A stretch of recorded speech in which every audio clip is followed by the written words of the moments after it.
Angel Reese finally had a good game in the new 3-on-3 league, unrivaled. Facing Nafisa Collier and the undefeated Lunar Owls basketball club, Reese putting up numbers that actually backed up all the talk.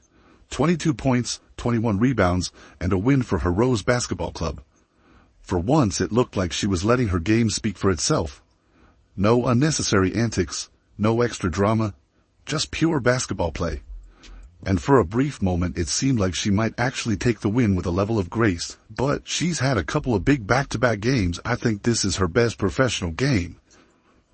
And I came on here getting ready to prepare for this video, getting ready to praise her for all of that, and then I got to looking at the aftermath of the game, and I'm like, are you kidding me? But of course that didn't last long, and this is Angel Reese we are talking about. Who are we kidding, right? Just when you thought she would soak in the victory and move on, she flipped the switch from basketball star to WWE villain, taunting the opposing fans like she had personal beef with their entire city, and the second they gave it back to her, suddenly, she's the victim. Reese had one of the strangest nights of her career. She balled out, no doubt about it. She played like she actually belonged in the spotlight for once, proving she could ball in a way that wasn't just about antics. But right when she had the perfect opportunity to leave the court with a W and a little respect, she managed to throw it all away. Instead of basking in the victory, she grabbed the mic and launched into yet another emotional monologue, talking about how hard her life is, how much hate she receives, how unfair everything is for her. Wait a minute. Isn't this the same Angel Reese who proudly calls herself the villain? The one who says she thrives off negativity and embraces the hate? Yet here she was, acting like she's being unfairly targeted, as if she wasn't the same person flexing on fans just moments before. Which is it? Are you the fearless, unapologetic bad guy? Or are you the misunderstood victim who just wants a little sympathy? Then there's the fan interaction. Reese couldn't just take her victory lap and keep it moving. No, she had to go out of her way to talk trash to the opposing fans, flexing and taunting like she just won a championship. Now, trash talk is part of the game. Nobody's denying that. But if you're going to dish it out, you better be ready to take it when it comes back your way, and that's exactly where Reese crumbles. She loves to throw shots, but the second someone fires back, it's a sob story. The world is against her. She doesn't get enough credit. The criticism is unfair. But Angel Reese, like I said, multiple phases. We have the good phase, played a great game. We have the bad phase. Let's break this down logically. If you spend your entire career branding yourself as the tough, unshakable villain who loves the criticism, why are you always on the mic talking about how hard it is for you? That's like a boxer stepping into the ring, throwing the first punch, and then complaining that they got hit back. If you're going to act like the biggest personality in the room, you have to own it fully, not switch narratives the moment things don't go your way. Here's the reality. She could have just taken the win and walked away with some respect. She had a great game. She was the best player on the floor, and for once, the headlines could have been about her actual performance. But that's not how Angel Reese operates. She doesn't just want to win. She needs to make everything about her. The drama, the controversy, the attention, it's all part of her brand. And let's be real. If another player pulled this same stunt, the backlash would be brutal. Imagine Caitlin Clark or Nafisa Collier or Brianna Stewart giving a post-game speech about how tough their life is, right after taunting the crowd. They'd be roasted for days. But Reese, she expects to play both roles. The tough-as-nails trash talker and the fragile, misunderstood hero at the same time.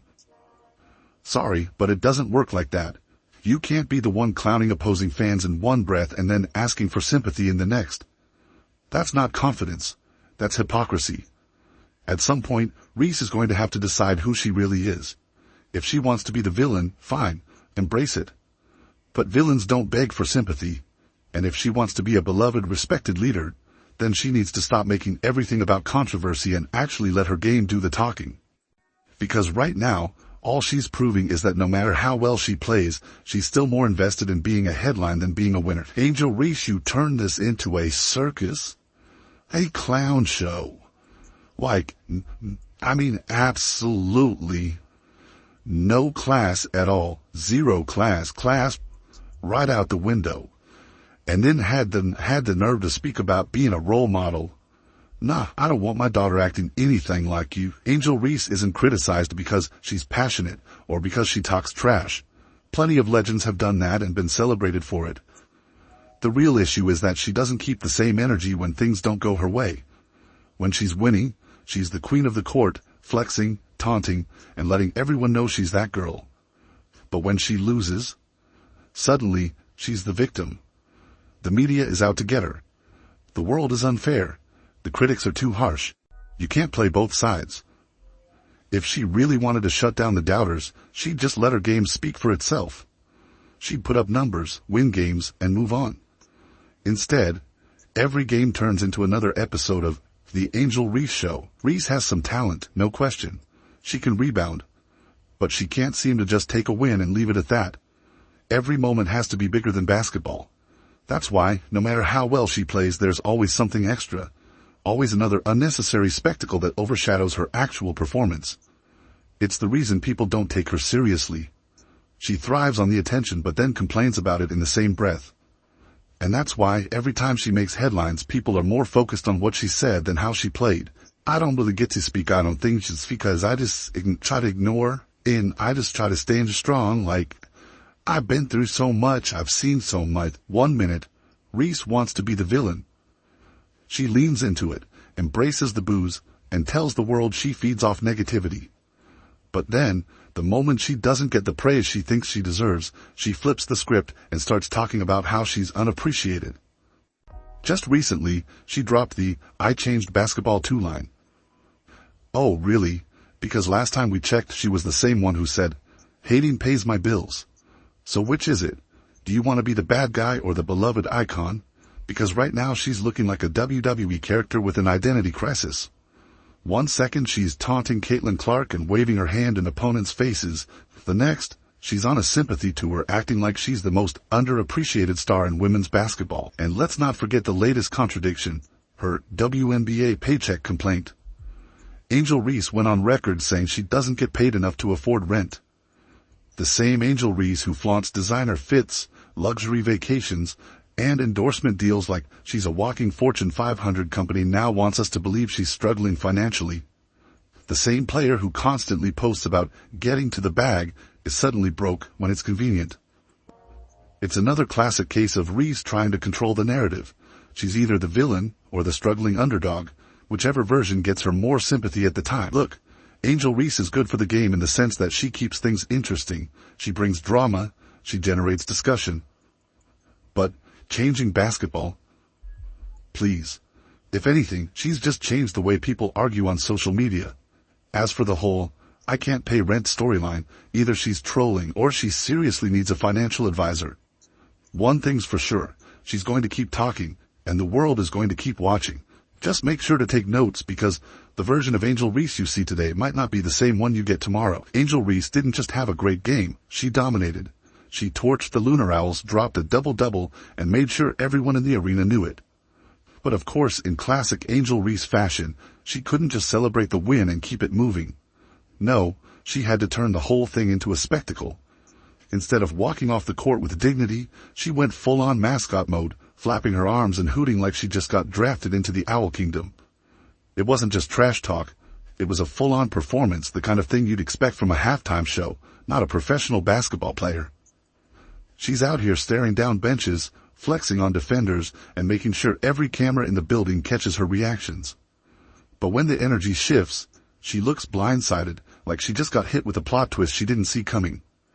Fans aren't just going to sit there and let her run the show without pushing back. If you're going to clown the crowd is going to clown you right back. That's the energy of the game. But Angel, she wants to be the loudest voice in the room with no echo. She wants to play the role of the trash-talking queen, but she's allergic to clapbacks. This is the equivalent of roasting someone in a group chat and then getting mad when they pull up your worst takes from 5 years ago. If you start the fire, don't be surprised when the flames reach your doorstep. Angel wants all the perks of being a high-energy, trash-talking, attention-grabbing player, but none of the consequences that come with it. And that's what makes it hard to take her seriously. She can't decide if she's the tough villain or the misunderstood underdog. 1 minute she's all confidence and attitude.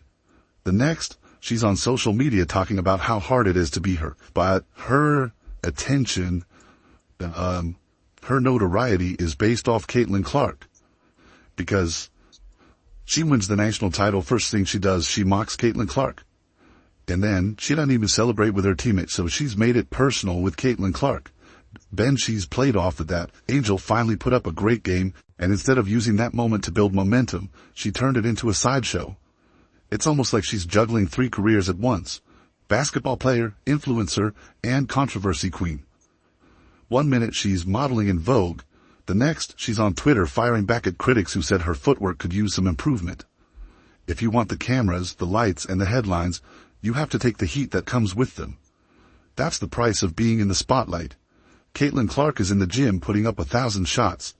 Angel Reese is online making sure her latest tweet gets engagement. That's the difference. And let's be real. We all know what's coming next season. The first matchup between the Indiana Fever and the Chicago Sky is going to be absolute chaos. The tension is already boiling, the trash talk is already brewing, and the stakes couldn't be higher. Caitlin Clark is going to come out locked in, ready to put on a show. Angel Reese, well, she'll make sure the cameras are rolling whether she's dominating or not. If you don't think that game is going to be full of viral moments, heated exchanges, and drama that will take over the internet, you're lying to yourself. Mark your calendars, set the reminders, and grab the popcorn. This is must-watch TV.